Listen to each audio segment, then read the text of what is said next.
Taste the rainbow.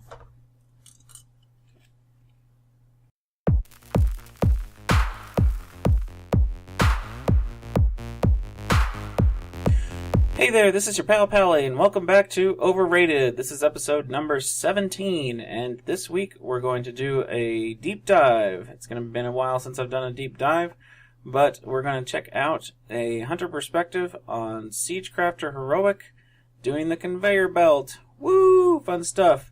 I picked this footage because I'm not going to use too much of it in the actual Heroic Siegecrafter guide, which is coming. It's coming. I'm going to write the script as soon as possible. Actually finish the script. I don't know.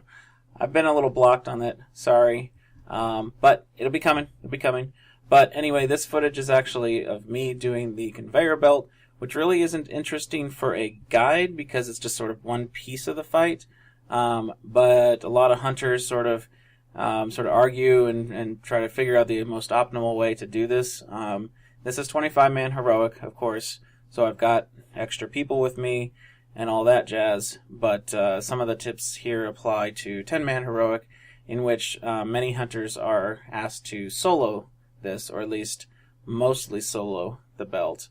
I've seen some where it's like every other belt, one person hops up with a hunter on 10-man heroic.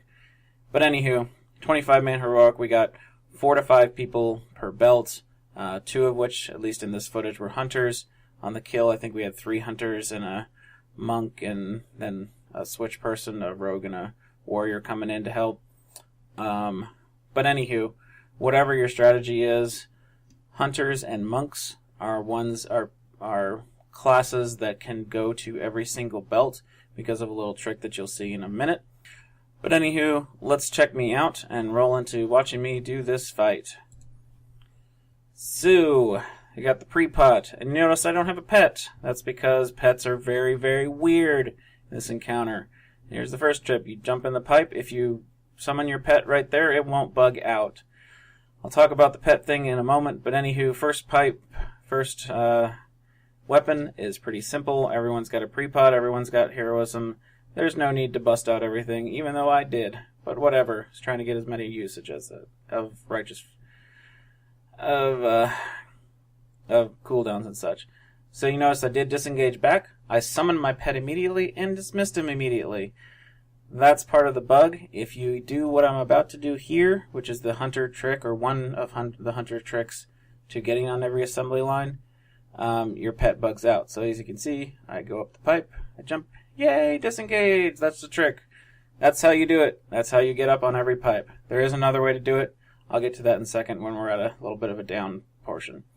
I do want to mention sort of rotation up here. I'm putting Black Arrow Serpent Sting up quickly, trying to hope for some procs, and just use the hell out of your procs. If you don't, then use your other rest of your rotation. We were generally killing most weapons like you just saw there. I didn't have to go past the first wall, so that was kind of nice.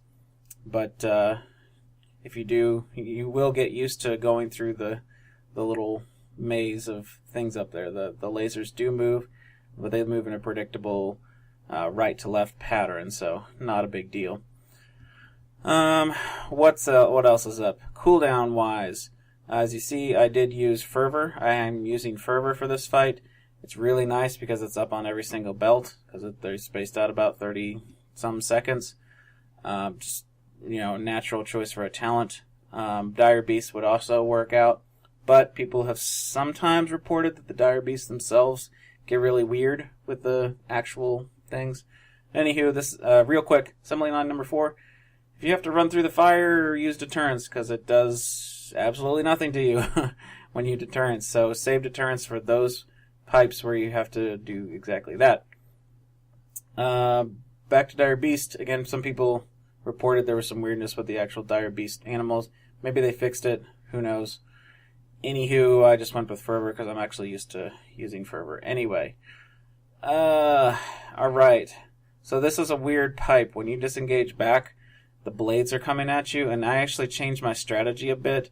I actually stopped disengaging off of that belt, and I actually started hanging on the belt until it pulled me off, because I kept jumping off and getting nailed by the dang saw blades. It was just like, every single one. I'm dead. And for this fight, you can't have that on the belt team, so I changed my strategy up a bit. That's cool, whatever you do, just as long as you're getting up on every belt and getting up there reliably, quickly, so that you can kill the dang thing. What else? Again, you see me summoning the pet, dismissing it, so that I can get up there and the pet doesn't bug out. You summon the pet after you get back on there, you're all happy skippy. No problems. Back to cooldowns. Again, fervor is up every time. Your 2-minute is up. Rapid fire is up every other one if you have the heroic assurance of consequence, and even probably heroic warforged would even make that even better. If you have a normal one, I'm not sure if you would get it, but anywho, actually much of it has to do more with your 4-piece. So if you can try to get, if you guys are really killing that was a really sketchy weapon there. If you have the chance to use a number of arcane shots to sort of keep your lowering of cooldown happening, do that, because you should be like, here's the every other pipe.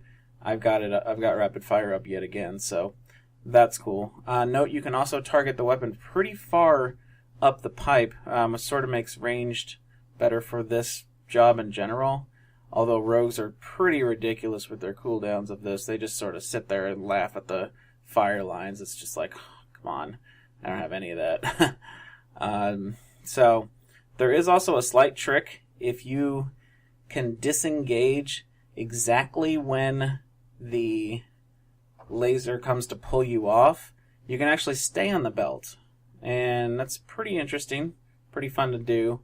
But I didn't find it reliable, and it didn't, if you did it while you were like here, then you sort of have to work your way back up to the front, and it was just like, I'm not going to worry about that. I'm just going to jump off and then get back on. So here's an example. See, I got my pet out, and I'm trying to get back on quickly. Anyway, not a big deal there. Once again, rapid fire's up again, so yay, every other pipe. What else? Healing wise, you're not going to likely send a healer up here.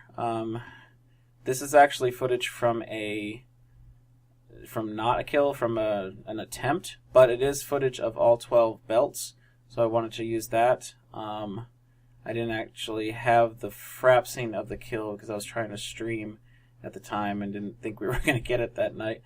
But I do have other perspectives of the belt for the kill, and I'm going to have lots of perspectives from guildies for what's happening on the platform.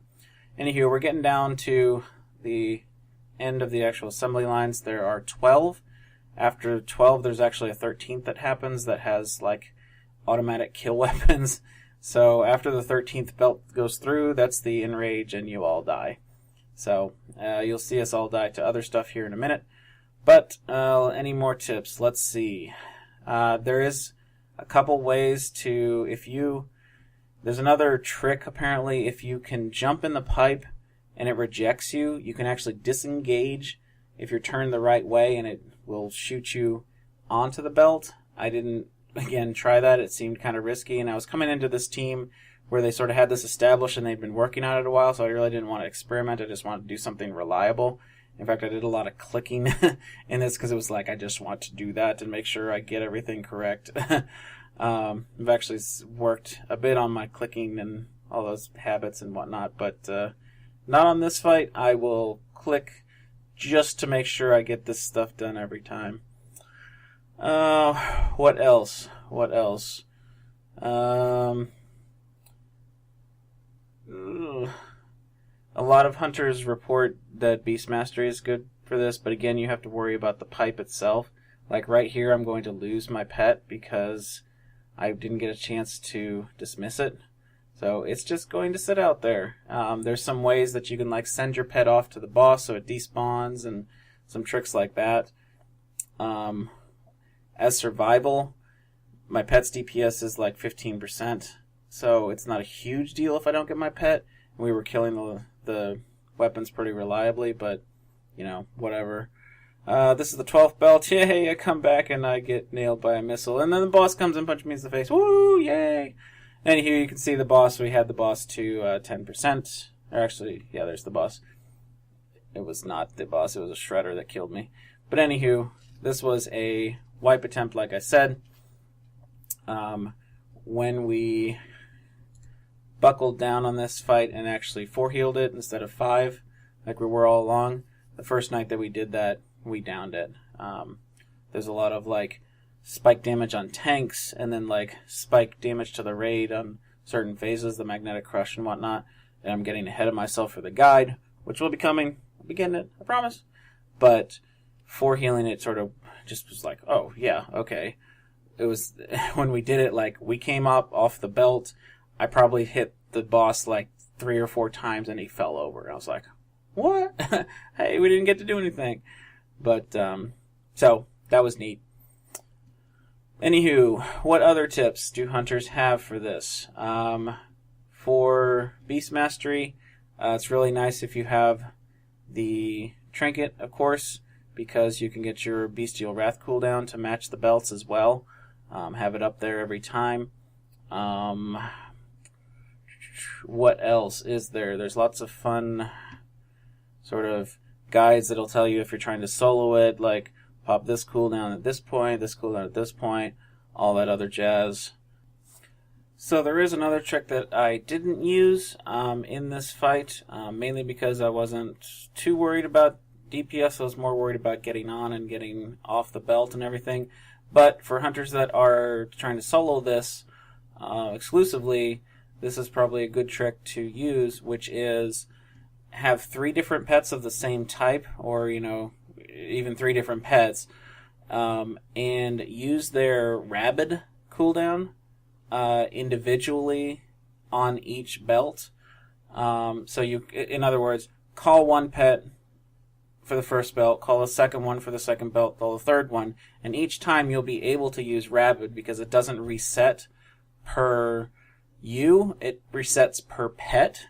So you can have one up for every belt, and so that's a cool little trick. I think the cooldown's like 1.5 minutes or something like that, so once you've called the third pet and used it, then you rotate back to the first pet and you should be good to go on that. So keep that one in mind. That's a nice little handy one, especially if you're trying to solo the belt. You probably just get into that rotation of, okay, belt 1, pet 1, 2, 3, keep going like that.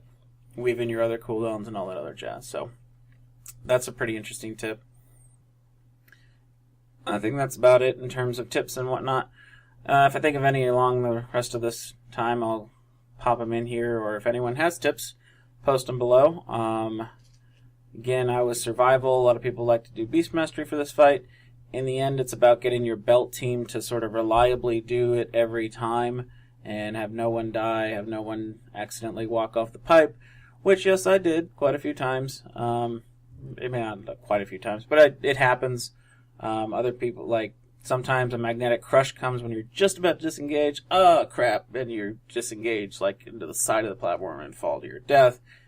Stuff happens. 25-man's a bit more forgiving of that because you got 3 battle reses, and you usually have a, fuller team to help out on the actual belts.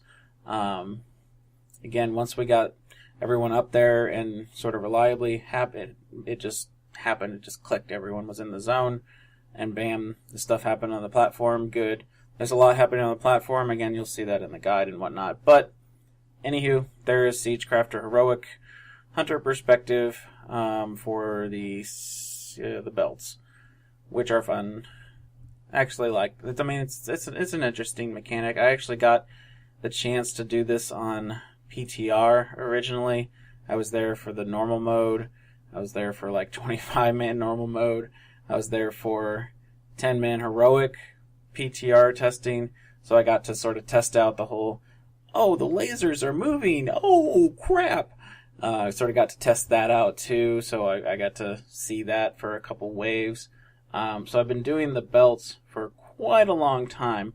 I haven't been doing the whole, hunters disengage back. I haven't been doing that trick. Except maybe a couple weeks before I actually transferred and got into this guild and started working on this fight. So That was a bit new. So yes, I walked off, and yes, I jumped off the pipe into the wrong way, and crap, I lagged up a little bit, and Disengage didn't go off, so I went into the pipe, and now I'm behind, and that kind of stuff cascades, but whatever. It's kind of interesting, and I'm glad for my guildies who are giving me raid perspectives for that particular fight, which are not the belt, so you can actually see a lot of what else is in that fight, but cool stuff. Appreciate you guys watching that. Just a couple news items for the week. Really, a lot of the news this past week was for Diablo 3 Reaper of Souls, the expansion. That's what everyone was playing. In fact, after Tuesday's raid, bam, everyone is off playing Diablo 3. So, whatever. I'm not too interested in it. I like the, first release of Diablo 3, played through it for a bit. I didn't get to max level or anything. I haven't been playing to get Paragon levels and whatnot, and people say, it's pretty interesting and pretty fun, but not my cup of tea at the moment, so, whatever. Good quality game, obviously. A lot of people are happy about it, so go play. It's all good. But the news of the week's just some little tidbits, really. For hunters, we get Hydras. Yay. That's pretty cool. It's pretty interesting. And we'll be getting some art updates pretty soon, they said. In fact, probably by the time this is up, that art update will be there. One interesting note there was that they actually said they might not have all of the character models done for the expansion. So, I don't know. Pretty interesting. But that's about it for this week's Overrated. And now's the time for me to update you on my insane title. So I finished grinding the Ravenhold mob rep. So I got to just below Revered. So 11,999 out of 12,000. And then started turning in junk boxes. I went and turned in about 400 or so. I think at first is what I had in the bank. And then I went and farmed another 50 or so right then. So I'm about 36% or 40% way through that. So that's going good. Dark Moon Fair starts next Saturday. So that'll be fun. I'll be doing that, starting that up. I got into a group, I think last time I had this group, I got to grind a little bit of Pirates out for Gadget Zane and all that other rep. So that's progressing. Certainly not as fast as when I got in that group that there were like 5 of us killing it all at the same time. That was fun, and that made it go pretty quick. But whatever, I'm probably halfway through Revered on Gadget Zane at the moment to give you an indication. Most of the other ones are still in Honored. So, cool stuff. So, let's see, Ravenhold. What else? I think that's it. Yeah, that's all. So, thanks for watching, guys. Not sure what I'll be doing next week. I was going to hit up Agathon for an episode of this, probably. He expressed interest in sort of guest hosting, hanging out for a week, as long as he doesn't have to do anything post-production and all that kind of stuff, which I understand. But we'll have to figure out a topic and go from there. But look for that in the future. And if you guys have any questions or suggestions or anything else, post them in the comments. Email me or hit me up on Twitter or on TankSpot. Wherever, I'm everywhere. And watch the raid stream. There's actually been quite a number of people, a couple people at least, following it. So, hey, cool stuff. keep keeping on. Love talking to people in the chat room and doing all that kind of fun stuff. So keep it up, and I'll see you guys there. So this is your pal Pallie signing off for Overrated. Have a good one.